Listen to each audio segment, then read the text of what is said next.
Welcome to the basics of sociology class. This is a lecture series which we have been doing for the past few weeks. The purpose I have reiterated earlier also that to make you familiar with some sociological terms so that the reading of sociology when you join the full course becomes easy. Okay. So this is like a warm up exercise. We are starting with the Sociology integrated course on July 5, 2024. And the Sociology integrated course will have four layers. The first layer is intensive classroom lectures, which is available both online as well as offline. And the second layer is our materials. Two books I'll be giving, one for paper one, the other for paper two. And thirdly, we will give you test series, which will be a value addition for your preparation in two forms. One, the test series will give you some new content. And number two, it will give you the structure of answers, which will be fetching you 300 plus in sociology. And the fourth layer is sociology current affairs. For this, we are coming out with a monthly magazine for sociology current affairs. And this is the first of its kind type of magazine, sociology current affairs magazine titled The Social Fact. We are also having sociology current affairs telegram channel where daily basis we are giving you sociology related current affairs, and we also will be conducting few classes on sociology current affairs, which forms the fourth layer of sociology integrated course. And this four layers, if you consume together, then I don't think that 300 plus in sociology is a difficult task for you. It is so easy because you have done all the four layers. If you are not able to do one of the four layers, or you miss out two layers out of four layers, accordingly we will be landing up in that type of score. So four layers you do, 300 plus is going to come for sure. Okay. Now in this lecture, let us speak about some important concepts connected to a very interesting topic in sociology called as religion.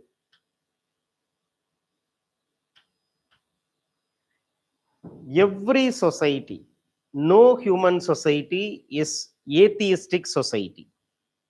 No human society is atheistic society. Atheistic society means, atheism means what? No God. No human society is atheistic society. Every human society has one or the other forms of religious beliefs and religious practices. So the forms may differ, but religion as an institution is as old as the human society itself. When human society originated, when the first human being originated, from that time point onwards, religion is present. So the age of religion is as old as society itself. Okay. Now, religion in simple societies.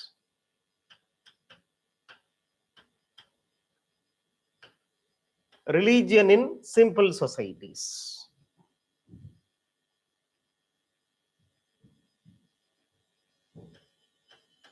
E.B. Taylor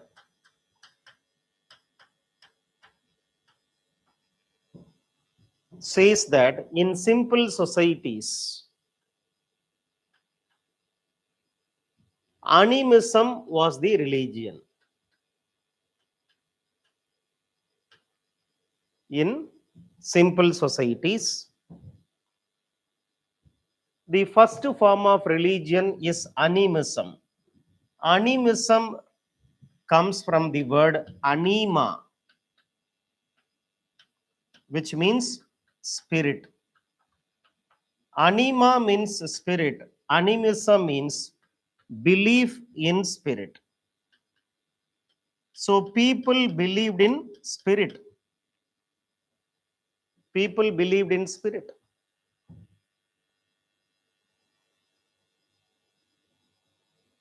Religion basically tries to answer two important questions.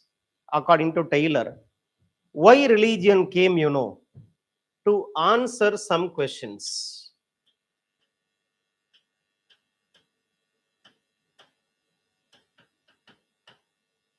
Number one, what is the difference between a living human body and a dead human body? That question comes to human beings. What is the reason for somebody dying? So, what is the difference between the living body and a dead body? That question comes to the mind of the human. Secondly, in dreams, he is able to see some human shapes. Who are they? Two basic questions arises. One, what is the difference between the living person and a dead person? What makes a person die? Number two, in the dreams, we see some human shapes. Who are they? To answer these two questions came belief in spirit. So man started believing in a spirit, an invisible force. There is something which is invisible to us, which is all powerful, and that invisible force is only causing death. And that invisible force is the reason for you having in dreams some human shapes. So the spirit or the invisible force is what is causing death, is what is causing life, and it is also causing dreams, and it is also causing you see human shapes in the dreams. So belief therefore in the invisible force is what is called as animism. That invisible force is what is called as spirit. So belief in invisible force is what is called as animism, and that is the first form of religion according to Edward B. Taylor. Okay. Now there is another person who comes and tells that the primitive religion is naturism. The primitive religion is what? Naturism. He is a German scholar. His name is Max Muller. He is a German scholar. His name is Max Muller. He says that naturism is the first religion. If you read Rig Veda, naturism is mentioned, and Rig Veda is the oldest text. So in oldest text, they have written about naturism. Therefore, naturism is the first religion. What do you mean by naturism? Naturism is nothing but fear for natural forces. The natural forces like fire, the natural forces like water, the natural forces like air, the natural forces like land, they are all feared by man because they are very, very hostile. They were very hostile. They killed human beings. For example, there would be a cyclone which will kill the human beings. There will be a tsunami which will kill human beings. There will be forest fire which will kill human beings. So man was confronting with the hostile natural forces. When man sees that he is being killed by these hostile natural forces, he started fearing these natural forces. And out of fear, he started worshipping nature. And that nature worship is what is called as naturism. That nature worship is what is called as naturism. Right?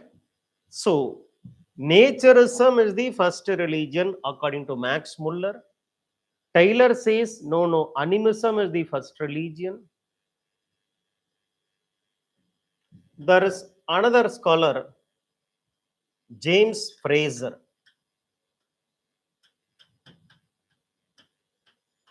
He writes a book titled The Golden Bough.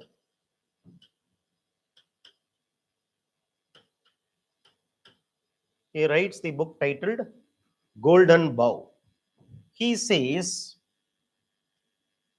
before religion came, it was magic.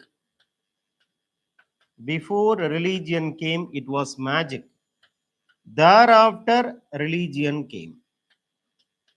And thereafter, science came. So, before religion, people practiced magic. First society had magic. Then that was replaced by the second stage society called religious society. And the third stage society is scientific society. And this is what is called as the modern society. This is what is called as modern society. Okay. Now, what do you mean by magic? Magic is to trigger some super natural forces which will bring specific outcomes.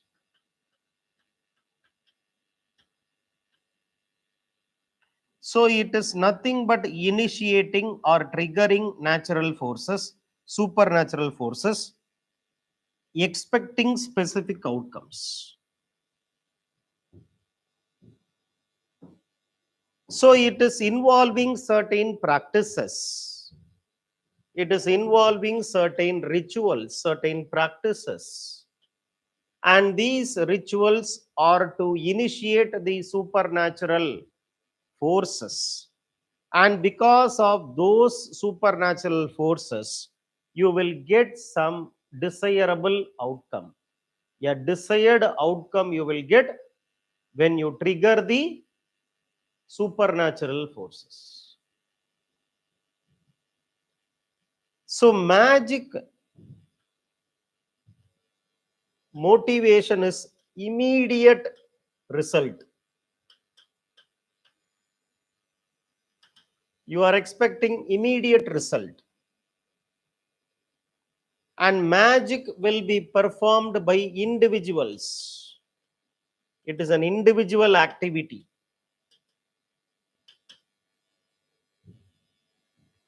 And it has some sort of usefulness. If it is useful, you do it. For the word usefulness, we are using a technical term, utilitarian. For the word usefulness, we can use a technical term, utilitarian. You say something is utilitarian when you find that it is useful to you. This pen is utilitarian because this pen is useful for me. Magic is utilitarian because magic is useful for me. The moment when I keep it because it is useful, it means that if it is not useful, I will throw it out. Getting this point or not? When I say I am keeping something because it is useful, It means that I will discard it, I will throw it out if it is not useful. So just because it is useful, I am retaining it. If it is not useful, I will discard it. Okay, if magic is failing, you don't do magic thereafter. So it is individual activity. It involves immediate results. It is to trigger the supernatural forces to get a specific outcome. Okay, there are two types of magic according to Fraser. One is law of similarity, which means like attracts like.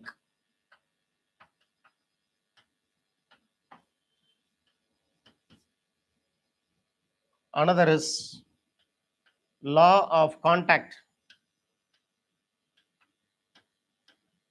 Once in contact, always in contact.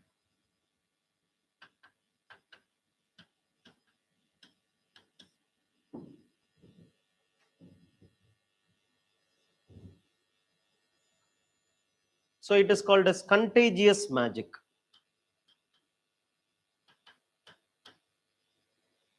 Law of similarity, like attracts like.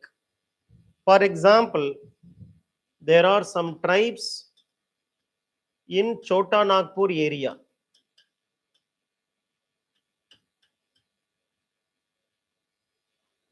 They believe that thunder will bring rain. They believe that thunder will bring rain. Okay. Whenever it is thundering, rain will come. That is normal. That is a very general thing. If they wanted rain, what they do, they go to the top of the hill.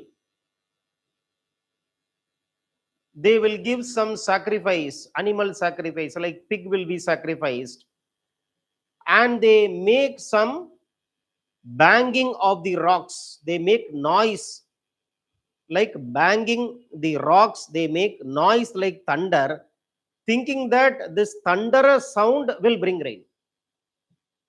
So they make sounds like thunder because they believe that when the sound of thunder comes, rain follows. So like attracts like.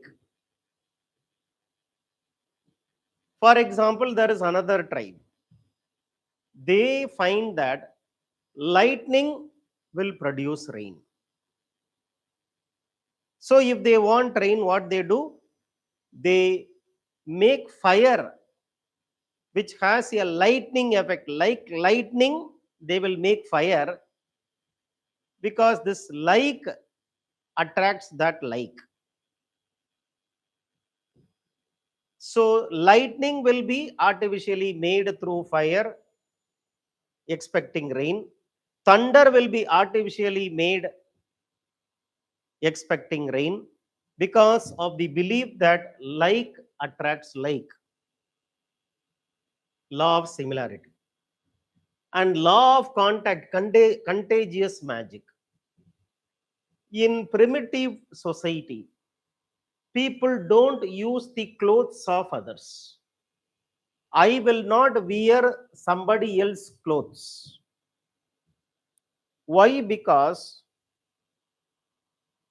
not because of the hygiene consideration, but because of the belief that my cloth is extension of me. My cloth is extension of me. My hair is extension of me. My nail is extension of me.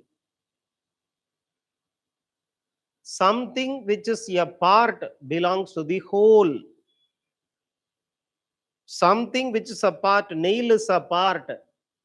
It belongs to the whole called human body. My dress is a part, belongs to the whole human body. So If you use the clothes of others, then it means you have become that person, because cloth is only extension of that body. When you wear the cloth of that body, you become that body. That is why in the movies of the past and all, if you see, the black magician will do one thing. He will take the hair of the enemy and he will do something with the hair, and the real person will suffer because of that. The enemy of a person, your enemy is somehow taking your nail, a small bit of nail he is taking from you, or a single hair he is taking from you. He will give to the magician. The magician will do magic. He will do some rituals with the hair of you, and you will suffer because of that. You will suffer because of that. So whatever articles you are using, whatever objects you are using, those objects are nothing but extensions of you. So the magician, the enemy of you, will take your what? Your pen. Supposing that you prepare very well for the UPSC exam, and your enemy doesn't like that. He does not like that. He is very angry because you study well. He does not like that.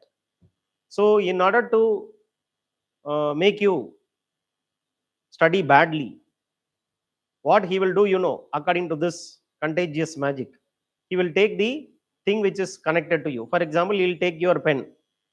Some pen you are using, no, he will take that pen. He will go to the magician. He will give this pen. This is my enemy's pen. Do something to this pen so that my friend will not study. Okay, he will do some rituals to that pen, and you will thereafter lose interest in studies. And that is what is called as which magic? Contagious magic, or law of contact. Once in contact, always in contact. But the point is that you will trust it only if it is working.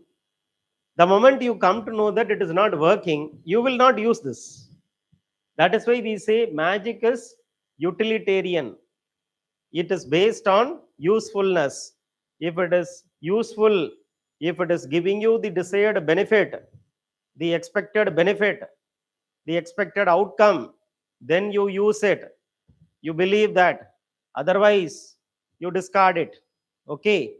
So magic is the first form of belief and practice. Later only came religion. Then religion was replaced by science. If you make a difference between magic and religion,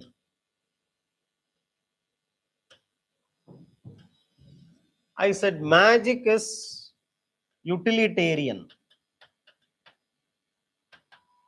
religion is non-utilitarian,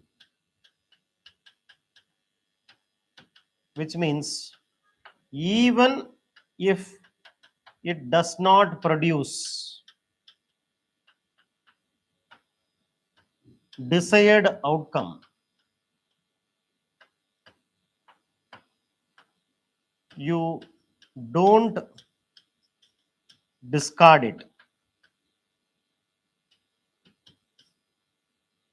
Okay. For example, a person is going to Tirupati, tonsuring his head, thinking that he will, praying that he will clear the prelims examination. He comes to see the result, he failed in the prelims. He will not discard Tirupati temple. Next time also he will go. Next attempt also he will go. Even if it is not working, you will do that. Even if it is not working, going to temple is not helping you to get IAS.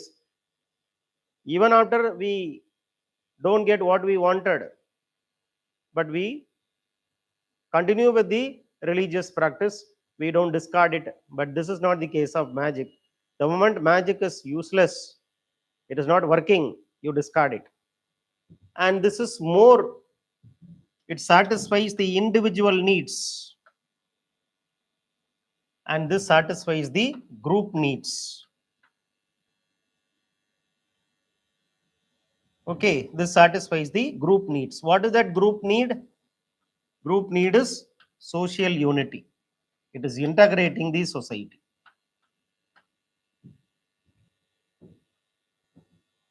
There is a very prominent sociologist, his name is called as Emile Durkheim.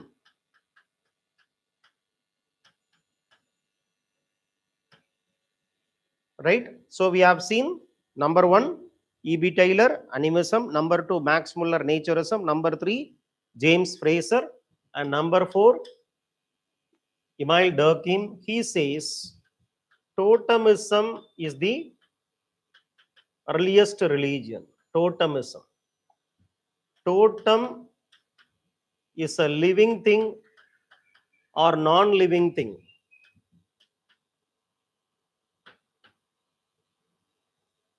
It is a living thing or non-living thing.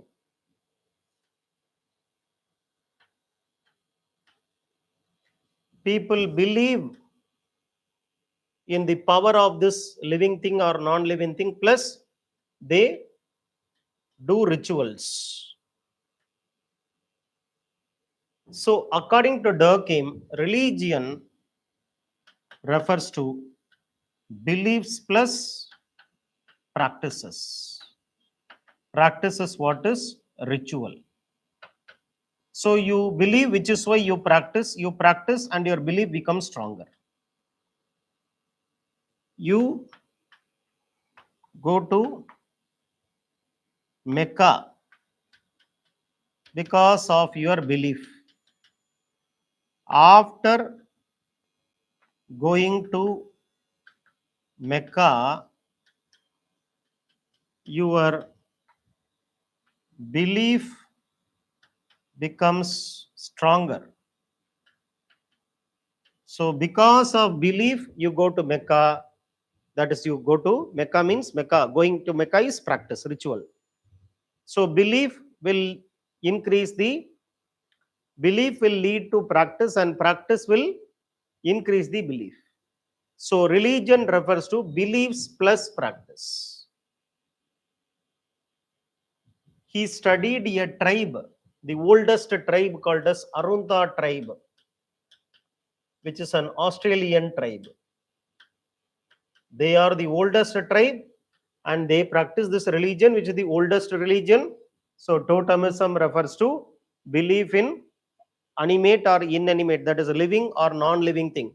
Living thing, Hindus worship crow, Hindus worship cow, and non-living thing, we also worship stone. So it may be living thing or non-living thing. We believe in the power of those living or non-living things, plus we also do certain rituals.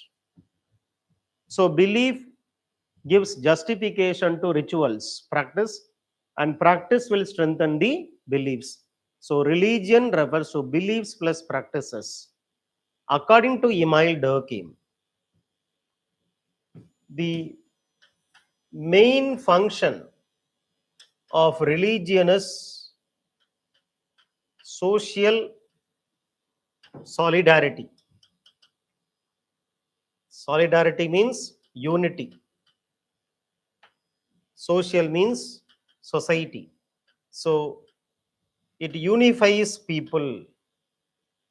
People are united because of religion. Without religion, people cannot get united.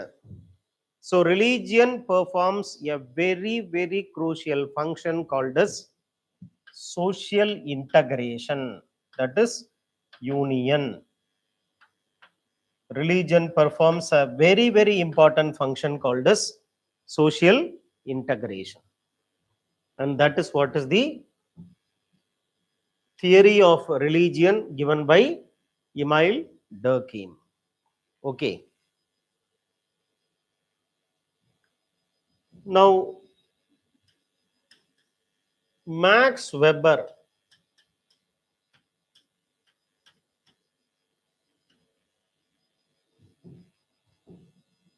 says that the function of religion Which religion? He talks about Protestant religion. Is to help in the development of capitalism. Protestant religion helps in the growth of capitalism. So religion is connected to economic growth. According to who? Max Weber. Religion is connected to what?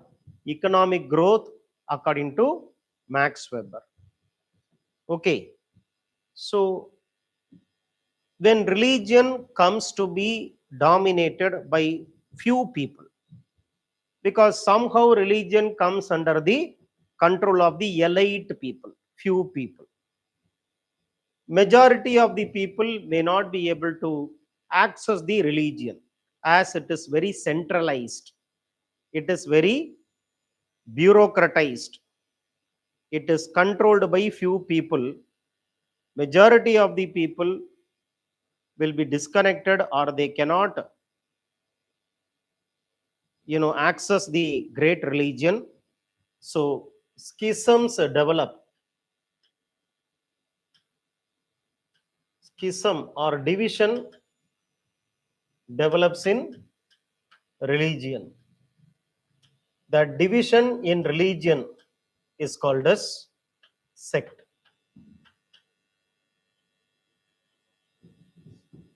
So the division in religion is called as sect. This is, say, Christianity. It comes under the control of few leaders. The church is fully controlled by few people, majority or sideline. So what happens? Christianity breaks into branches. Branch 1, branch 2, like that. Catholic religion, Catholicism, comes to be dominated by few people, so it got divided into Protestantism.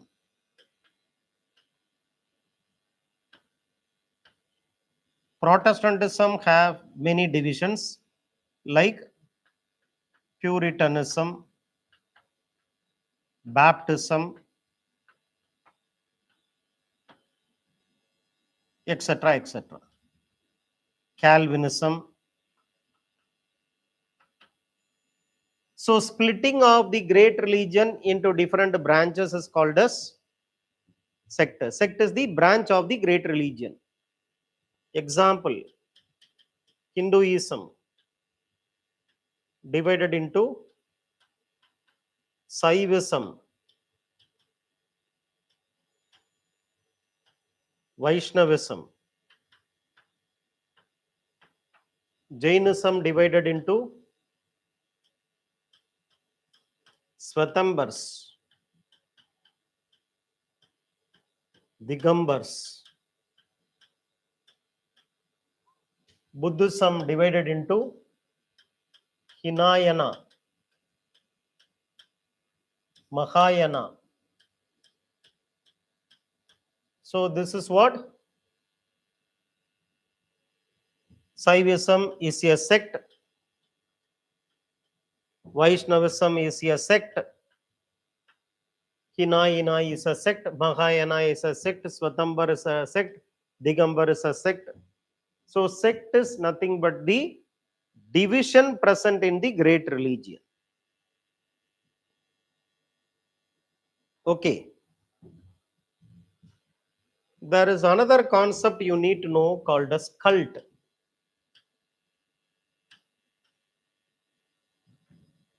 Cult is individual centric religion.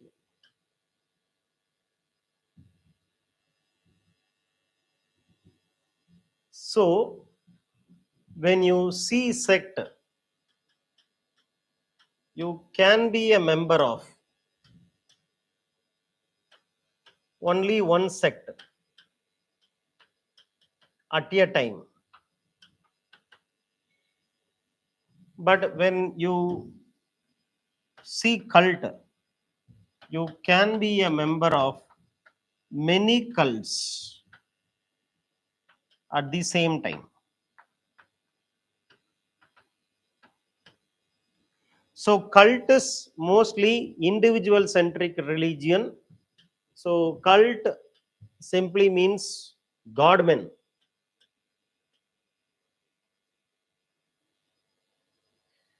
Cult simply means godmen. Example, Baba Ramdev is a cult.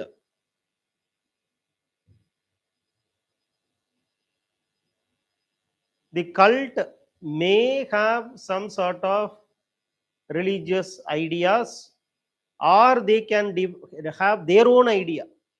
So they have their own belief. It may not be connected to any religion, may not be connected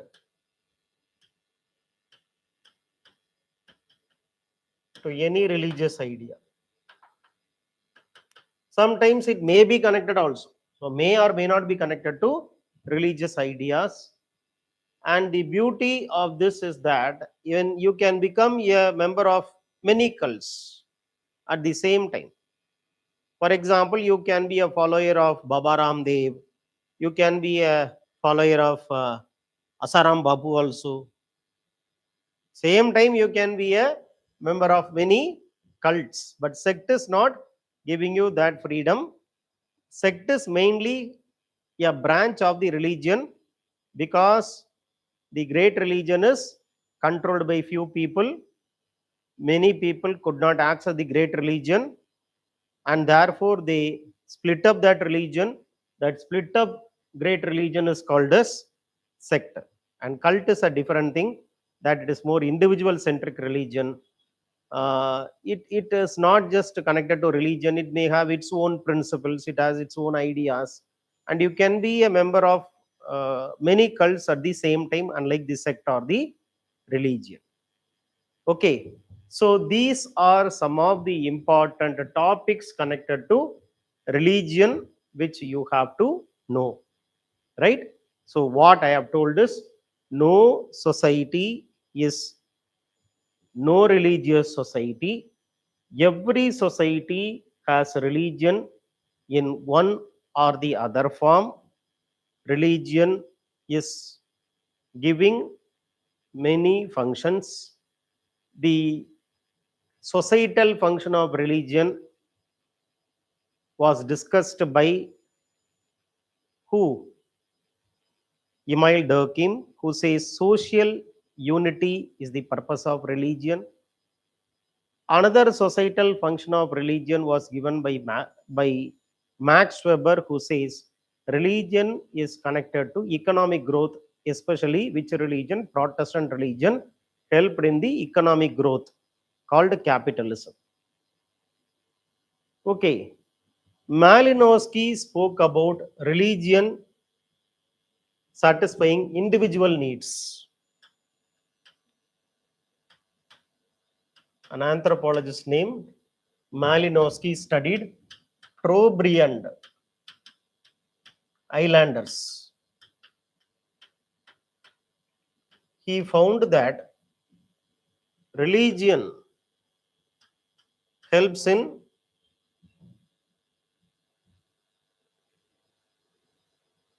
resolving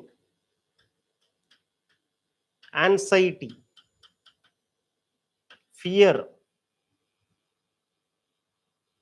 So it helps to resolve anxiety and fear of the individuals. Whenever there is uncertainty in the outcome, tension comes. And the tension is resolved by religion.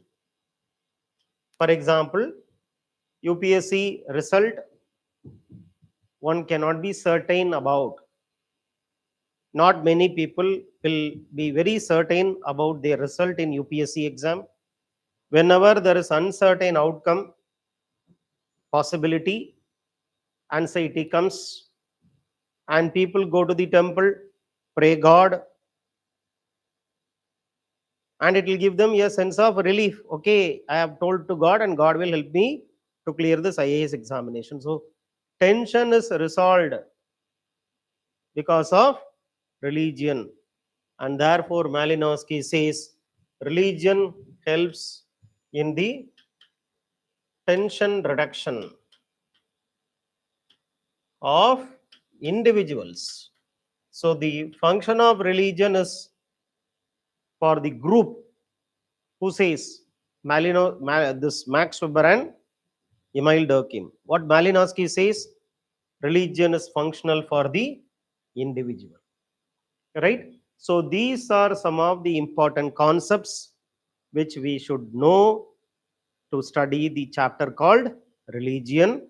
In the sociology integrated course, we will have a very detailed discussion of the topic called as religion, and this religion is also very important topic when it comes to UPSC sociology question. See you in the next class. Thank you.